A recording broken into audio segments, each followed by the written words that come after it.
هذا الشوط رفعت الكرة الراسية والثاني جول جول جول جول جول. أشرف يتقدم يسددها جول جول جول جول جول جول. عالمي يا كبير، عالمي يا أشرف يا حكيمي.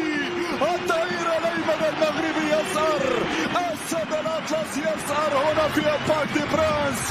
ميسي انطلق، ميسي راوغ، لا زالت عنده اونيو في مرر كرة بعد ذلك فيتينيا هنا المراوغة. يا سلام يا سلام ميسي مرفوع الكرة بالراس وبالراس ممكن، ولكن فيها تغطية، لكن فيها تدخل بعد ذلك تشيابو، وهو ما حتم على المدرب كريستوف التعادل مرة أخرى كما حصل في لقاء رانس في شوط المباراة الأول. هنا العرضية وهنا الفرصة، دور نيمار في بعض الأحيان، ميسي ملعوبة لوانتو هنا بين إيكيتيكي